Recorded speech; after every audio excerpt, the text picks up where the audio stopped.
Hello and welcome to Body and Mind Uncensored. We're your hosts, Kelli and Taleese. Combining 26 years of nursing experience, we're dedicated to sharing our expertise in mental health and women's health with as many people as possible.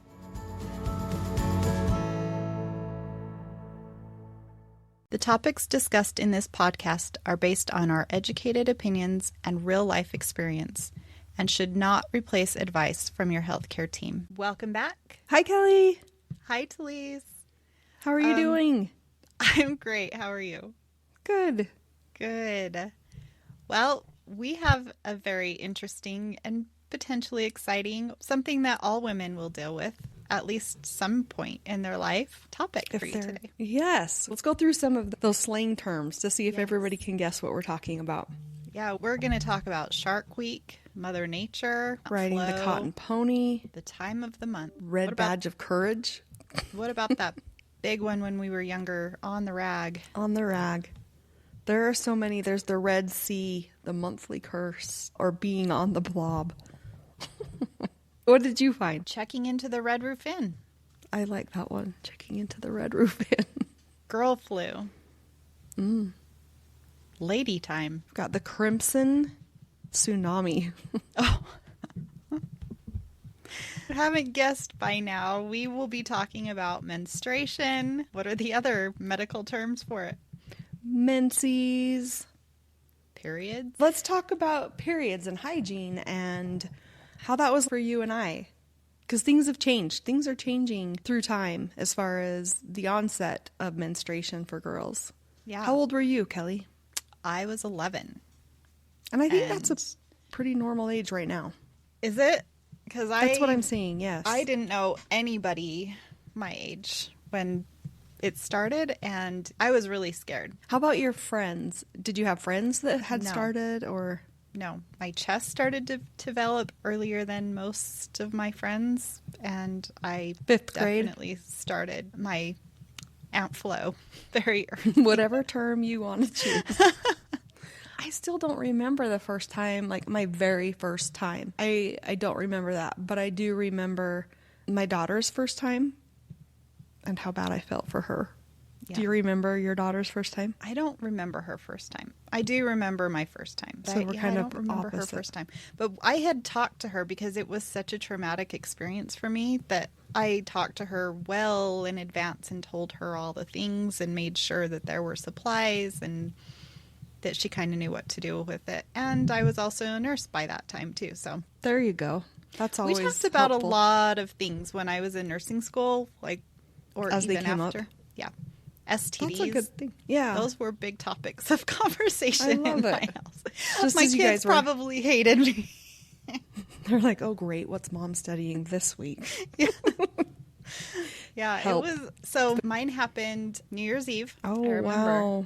Yeah. And I locked myself in the bathroom and wadded up a bunch of toilet paper. And I was so embarrassed because it was my stepmom and my stepsister who were older and kind of new, and I think that my sister saw, because I threw my underwear away, and I think she saw them in the bathroom and told my stepmom, and that's when I had the talk about when she talked to you about it. By the way, it was so embarrassing. It really was, and I think things are different. I know that before us, it was a lot different and a lot more taboo or quiet, or you didn't talk about it. But I still remember, I don't remember my first period, but I remember having to tell my mom that I started my period. And up until that time, it was probably, I'm not even kidding you, a year before I told her. And I was using like folded up toilet paper to use, like I didn't dare tell her. And so I wasn't using pads or tampons. I still remember that. And underwear, right? Like bled through my underwear. And for whatever reason, I felt like I had to get rid of them or just because you didn't know, or you were embarrassed? Embarrassed. I didn't dare talk to my mom about it. And how old were you? 12. Okay. Yeah. We were around the same age. Yeah. But as soon as I told her about it, and which is real interesting because I have sisters. One of them is 9 months younger than me, and one of them's a year younger than her. And I don't know. And maybe she just developed a lot older than I did. And so maybe there definitely seemed to be more time in between us starting our periods than 9 months. So I don't know if I started early and she started late. But what I do remember when my daughter started hers is I had a hysterectomy recently. And I remember feeling guilty. We're thinking, oh my goodness, I just got a get out of jail free card for no more periods for the rest of my life. And here this poor girl was having her very first one. Yeah. And it's really hard to stay positive when you're like looking down this path of periods and uncomfortable for decades and decades. Yeah. My daughter curses me every single month because I used to have the worst periods, the worst cramps, the worst side effects ever, and totally passed that And so down to she her. does now, huh? Yeah. Yep. My stepdaughters suffer from that. I didn't have a lot of like really crazy like endometriosis growing up. Did you have endometriosis? I did. That was why I had my hysterectomy. Did you find out that you had endometriosis? And does your daughter? I don't know if Caitlin does. So I had my tubes tied originally back in, I don't even know, 2006, 2007. And when they were in there tying my tubes, they saw that I had endometriosis all over. And they did a bunch of lasering to remove it, but then nothing ever got better. So were you still hoping to have more kids? Like at the time? No, because I had my tubes tied. Well, that's true. Done. Okay, you're right. I was done. That was really silly. I guess I was wondering at the time why they didn't offer to do a hysterectomy. Is it because you were already put under and consented for having your tubes tied and... Yes, that and they really frown upon going straight to a hysterectomy. Like they really want to try other things before they do that when you're having pain. And yeah.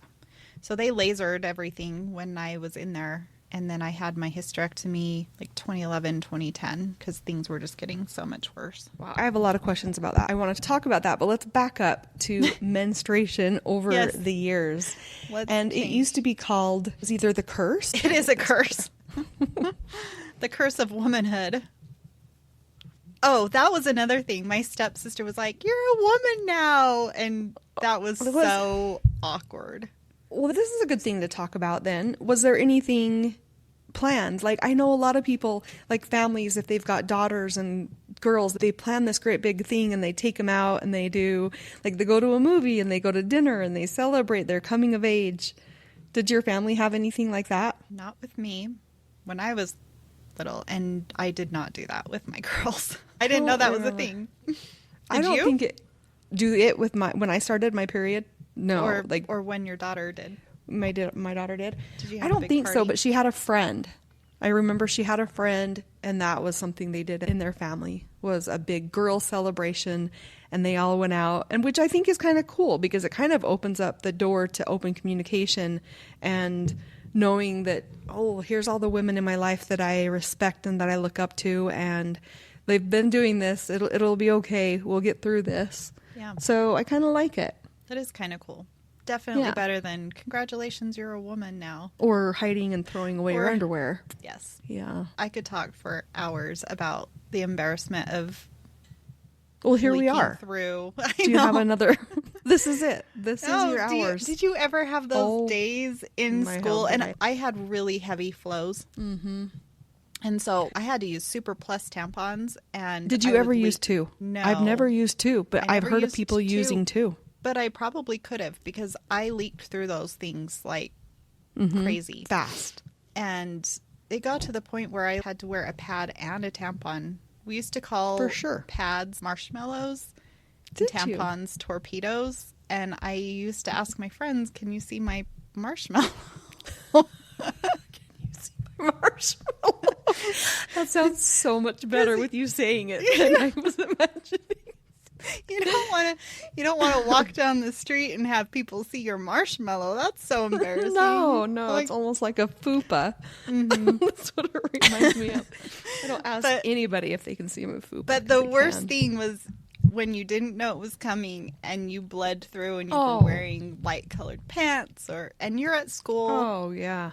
Or there's that, or waking up to it. Right? Remember that, waking up to it in the middle of the night, or in the morning and you've just bled all over. And now not only do you have to get yourself ready for school, you've got like all those other slang terms that we've been going through, like the crimson tsunami hit while you were sleeping. That's what I'll text you one morning. I think I'm going to be late. The crimson tsunami. I think every single woman can relate to this topic and how embarrassing and those moments that they've had. I know my daughters have called me, can you bring me a pair of pants? Or I forgot a tampon, or I don't have this, or... Yep. And at school, I'm going to be really vulnerable. This just popped into my mind. I remember the first time I wore a tampon, and like probably, hopefully a lot of people, it was in the girls' dressing room before PE, because I wasn't going to run with my marshmallow. I didn't know how I was going to do that. So I borrowed a tampon with no instructions, and I left the cardboard in, and I'm sure so many other girls have. Yeah. Nobody tells you how to use it. You just get it out of the vending machine, or somebody hands it to you. You don't... And you're like, and it's cardboard. Do they even make cardboard anymore? They do. Yeah. It's not a demonstration. Now. I don't think even in sex ed, when we had the talk about menstruation, Julie's story, what to expect, I don't think they even discussed. Can we talk a minute? Who? Julie's story. So I grew up in a little town in Idaho. Maybe we were ahead of our times. It was the 5th grade maturation, where all the boys went out and had an extra recess, and the girls got to sit in the library or the classroom and listen to how our bodies were going to change. And then they gave us this book, and it was called Julie's Story, and it talked about her breasts developing and about her period and cramping and sex, and it was called Julie's Story. So you guys didn't get that? No. I wish I had that book. And I'm jealous that you had yours during school, because we had to go in after school with our parents and sit in an auditorium. I forgot to mention, our parents were there. Half the auditorium was the girls, and then they blocked the other half off, and it was the boys, and they talked to each of our groups. Anyway, talk about Julie's story. Tell me about a book about Julie and how she went through all these things. I'm actually Googling it right now, trying to see if I can find it. Yes, a little booklet about menstruation. Interesting. Either I got it and I blocked it out. You burned it. Oh, yeah. Who is this Julie? Julie. And why does she have to tell her story? She should be like Victoria and keep it a secret. But yeah, there were not any instructions on how to use these items. Not at all. No. So yeah. So what was your first time? Do you remember your first time using a tampon? Marshmallow? No, the tampon. My stepmom would not buy me tampons. So I had to get them other places. I don't even remember the first time I used a tampon. It was always marshmallows until I got a little older. I would say I was probably 8th or 9th grade before I started using a tampon, and it's because I got it from a friend. So let's talk about the taboo of tampons and what was her theory and what kept her from wanting you to use them. I don't know. I was just told no. And I don't know if it was just because something would be entering my vagina, and that was like that precursor to like it was going to take your virginity, right? Like it was going to break your hymen or something. I do think there was, and maybe it does. I mean, maybe we're all built differently, right? And maybe others' hymens are lower or higher or whatever, and so maybe it has happened. But that is something I'm wondering. Who could never use one though, because she couldn't get it up there. Like she had to have her hymen surgically removed before she got married because there was no opening. But she had periods, so I don't. Yeah, it's kind of interesting. That is interesting. So it was a while before I got to use a tampon. What about you? Did you go right out the gates using them? No, it was, like I said, it was the rolling over of the toilet paper and creating a pad. I do remember. It's pretty ingenious for somebody who. What else is there? There's right? Yeah. What else is there in Idaho? No, I'm just kidding. Well, what did people use back in the day? Well, funny you should ask. So they would call it bog moss. And it was an absorbent type of moss. And when I first saw that, I thought, moss, that's got to have some kind of critter in there. All I can think about is that down there, and just yikes. Like the amount of bacteria that probably grew. And yeah. So that was from the 1800s, obviously. And then after that, it went to like a cloth rag. And I think that's the same thing for diapers, right? People used to use like cloth diapers and you'd wash them, and that makes sense. That makes sense for that period of time. Get it? Period of time. We've made leaps and bounds. I don't think there's been a lot of change with the tampon. I mean, come on. There's got to be something. But they have cups now. Cups. Yes. So I did try a cup before I had my hysterectomy. It was really messy, though. Have you ever tried a cup? I've tried. I could not figure it out. I figured it out, but when you remove it, that all comes like a tsunami. Yeah, it's like you're keeping it all bottled up inside, and then you take it out, and it's not like absorbent like a tampon because it's not like cottony, it's plastic. I don't know. I never understood the cup thing. I used it a couple times to try to. I know people love it, and I can see how it would be really great. Yeah. But I think I would be afraid like it would slip. Is it like that where it would slip and then all of that would come gushing out at once? Luckily, that never happened to me, but I could see the fear in it. Let's not forget those little tampons, those little white ones. What were they called? Oh, and you without had there the was applicator. Yes, OB. there was OB. That's what I was thinking it was, but that was like OB. Do they? I don't think they still have those. Hopefully they don't. But they're tampons without applicators. Yeah. And so you got to use your finger to push it up there as high as you could. They were to save the environment. Oh my goodness. Push your fingers up there, and then heaven forbid you be in a public bathroom. I still remember, I haven't had a period for over 10 years, and I can still remember the feel of a tampon slipping out. Yeah. And those OBs, if you couldn't get them up there past far enough, they would slip right out. Or even like when they would slip out anyway. Feel like they're in the wrong spot. Mm-hmm. And you could feel it. I have noticed that the average age for menstruation has decreased. So girls are having them younger. And I'm sure you've heard this, right? Like over the years. And they're saying that Hispanic origin can be an indicator for it. Diet. For earlier? Mm-hmm. So more nutrient dense food that girls eat, that can cause them. So it's even like a real good diet that can cause girls to start menstruation earlier. And on the opposite side, I had a friend who had anorexia bulimia when we were younger, and she quit having her period altogether. Yeah, I know eating disorders can completely shut down your growth mentally, physically. Like if people start starving themselves, they won't even go into puberty.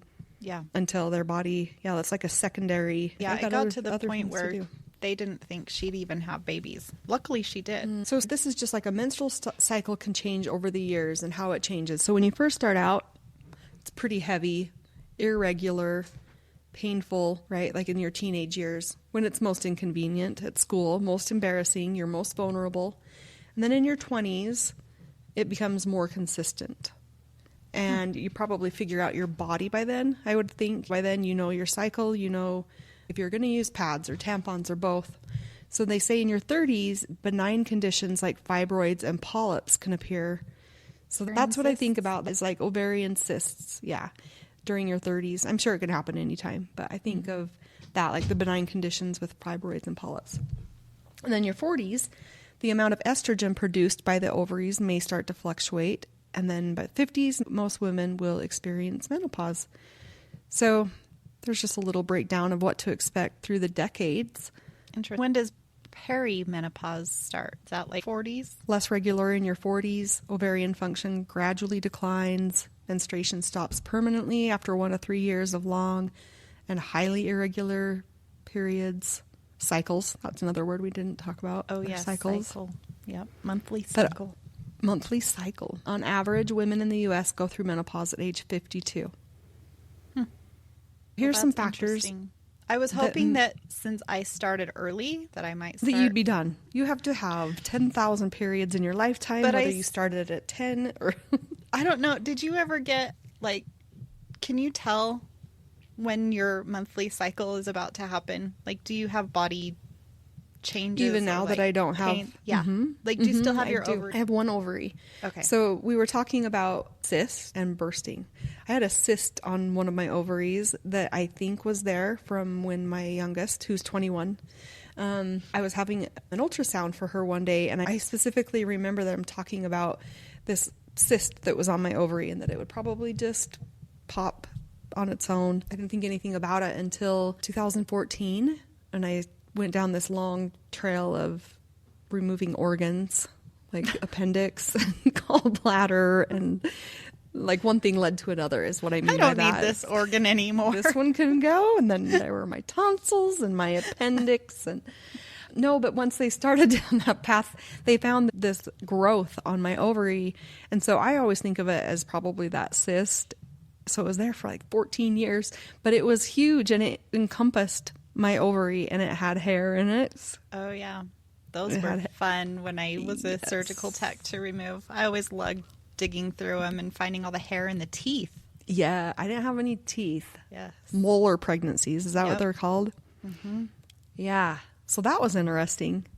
So, yeah, they removed that, and that's when they did my hysterectomy. It's interesting that you said in your 20s that your periods will start to regulate. Is that when yours didn't? No, mine never did. Mine were always irregular. They would last forever or come and go as they wanted to. Super painful. But I always knew when I was going to start because I could feel myself ovulate. Really? And even to this day, I still get kind of those little twinges because I still have both my ovaries. So I'll get like little twinges on each side. It's weird. And my breasts will hurt for days. Like feel like you can't even touch them. Like they're bruised. Really? I used to have that when I was having periods, but I haven't had that since having a hysterectomy. I do have cramping. Mm-hmm. And I think moodiness, right? I still think I have that.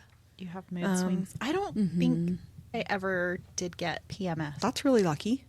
I know for everybody it's different. Nobody ever told me I was a bitch at a certain time. They just avoided you. You're like, for some reason, I'm just all by myself. Maybe. Why this week, every single month, am I avoided by everybody? I'm alone. This is weird. I don't think I ever had mood swings.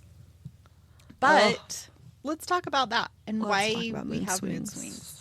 Those hormones, right? Oh my goodness. The influx of estrogen and progesterone, and same thing that happens when you have a baby and those rush of hormones, and why you can have postpartum depression right after or 6 months after. Our hormones are so little but do so much to us. Well, your whole body is run by hormones. Yeah. Like I used to get really bad migraines and they just went away. I don't know why, but I always thought they were hormone related too.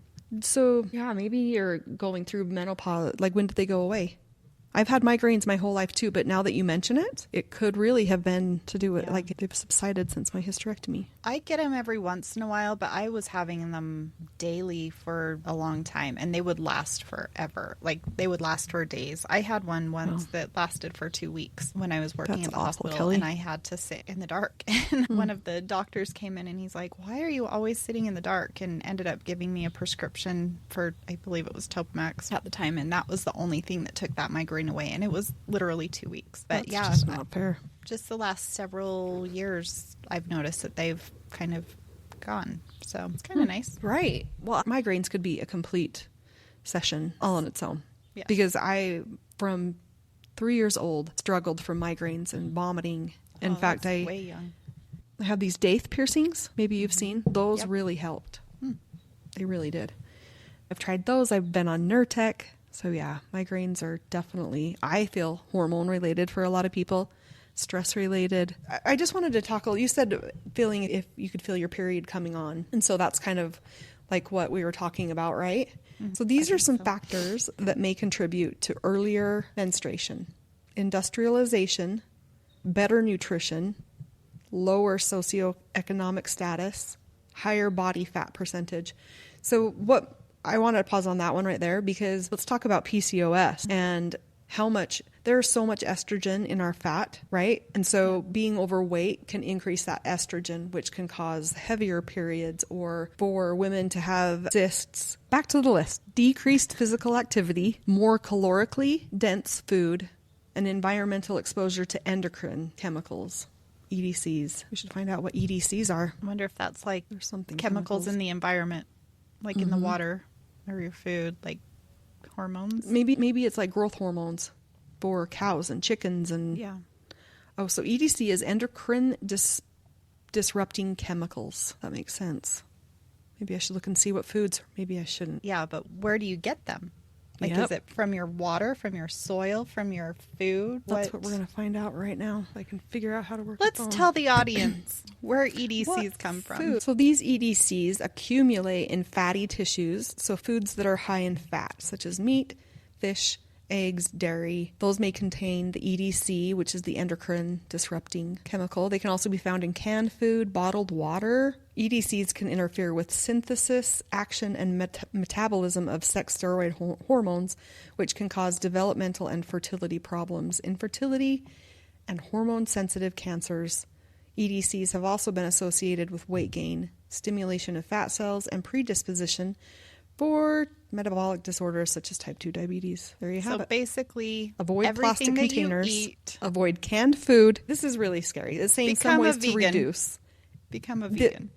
It also says include consuming fresh and organic food, avoiding Wow. fast and processed food, and supplementing diet with vitamin C, iodine, and folic acid. Which, did you get that recommendation when you were having babies? Folic That acid, yes. Yeah. Yes, yeah. because that prevents spina bifida. Yeah. I wonder if that's still a thing. It is. Not spina bifida, but the folic acid. It is definitely a Good. thing. Well, so EDCs, try to stay away from them, but it sounds like Yeah. it's in a lot of what we Bottled eat. waters. That's Canned foods. Oh, yeah. so Yeah. you Just can't. read There's your things that labels. you can't stay away from, but it is interesting to know that they can cause early So many. Yeah. periods. Early periods, obesity, and I think it all goes hand in hand, right? Like the storage of fat. And yeah. Interesting. But let's talk real quick about how diet and hygiene and exercise, a part of menstruation, just how important it is, Yes, hygiene is key, especially that time of the month. especially. I mean, sometimes you can skip a day showering when you're not having a period if you got to run out the door quick. But if you're on your period, you got to shower every day. Sometimes That's- twice if you have a blowout. especially if you're wearing a marshmallow. Yes. Yes. I can't tell you all of those times when I wore a marshmallow, how many times a day I took a shower. I can imagine. it's Do they still just- make the ones that wrap from your belly button all the way back to your spine? I don't know. I know But they yeah, do I for always post- felt for like I was after a wearing baby. a diaper. I hated it. They're and huge. this was pre-wings, right? Like Oh, I didn't get the wings either. Those were Pre-wings. more expensive, so it would wrap around and what a mess. I'm having some problems talking about this. It's been a long time since I've had a period, and It's you're giving bringing me up PTSD. Yes, Yeah. like period traumatic stress disorder. That's what the P stands for in that one. Yes. Period traumatic. Like stress you're disorder. reminding me of all the things of like walking and having to worry about it shifting and going back. Let's talk about these marshmallows, how they wouldn't stay stuck to your underwear Yeah. perfectly, and they would slide forward, and then you would leak from behind, and then if they slid back, you would leak forward. And so you were, in my opinion, I was constantly like pushing it. Yep. Or like when I'd sleep, like if I'd sleep on my back, I'd have to make sure that the pad was further back there. So it, oh my Yep. goodness. Or you walked and it shifted left and then it shifted Yes. right and then it was just a mess. And Oh, or it was all over everything. That is why I showered. And dry blood, Does not come out. fun. It stains so terribly. You couldn't wear white pants. I think still to this day, I'm traumatized by wearing white, right? Because that's what you grow up with. It's like, I can't wear white. I might start my period. Or I think any I still light have color. Doesn't even khaki, anything Yes. light is scary. that. That's why black is so popular. It's Well, so black in. is slimming. It's the fix-all. Yeah. Oh, goodness. Yep.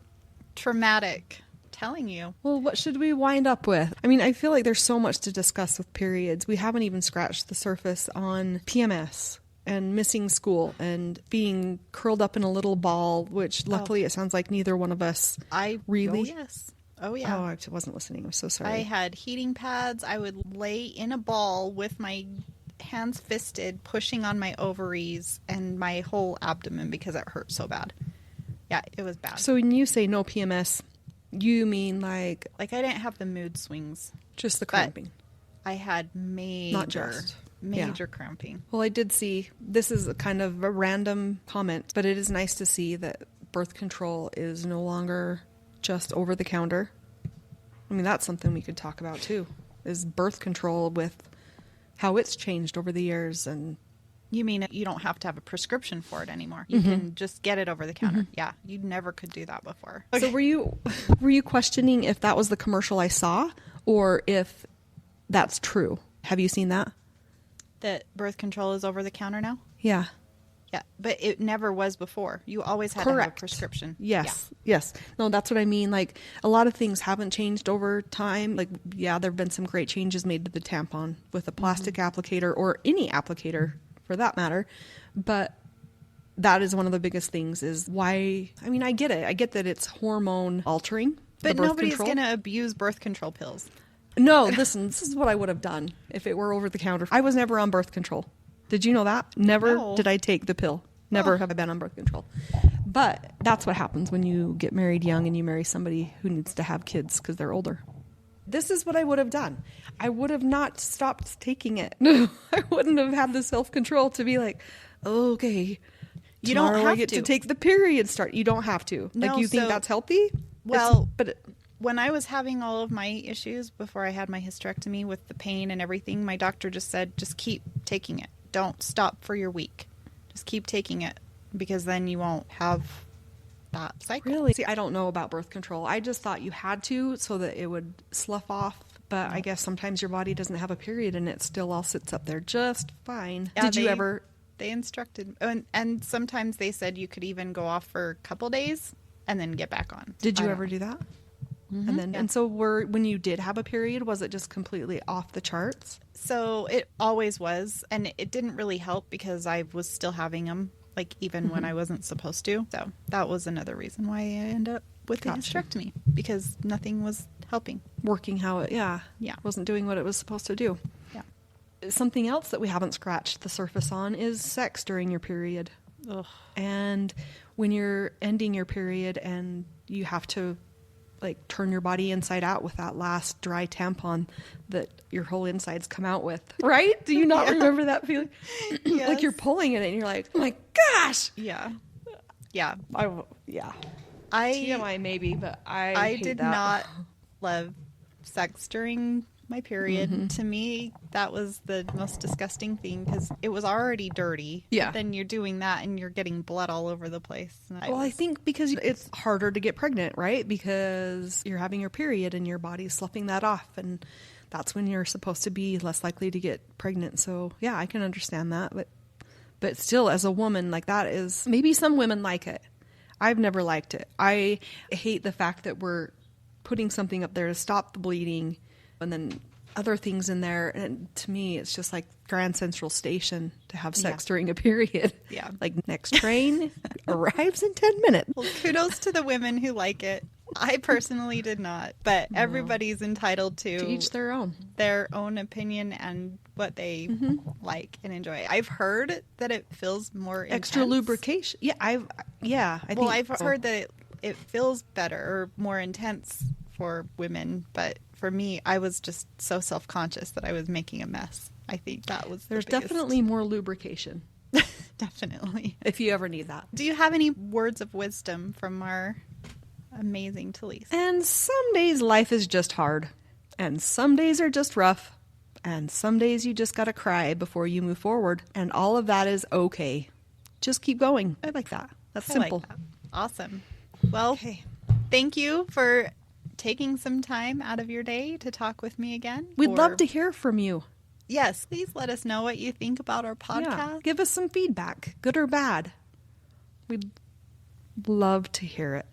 We also want to hear topics that you might want to hear as well. Yeah, what's on your mind?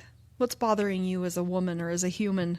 Let's talk about it. Let's vent. And if you like what you're hearing, share it with a friend. And like and subscribe. Have a great rest of your day. If you or someone you know has thoughts of hurting themselves or others, please text or call 988. They will direct you to someone in your community that can help. You can also call 911 in an emergency. Remember, you never know what someone else is going through. Sending peace and love to all. Don't forget to like and subscribe to our podcast. You can also follow us on Instagram and Facebook.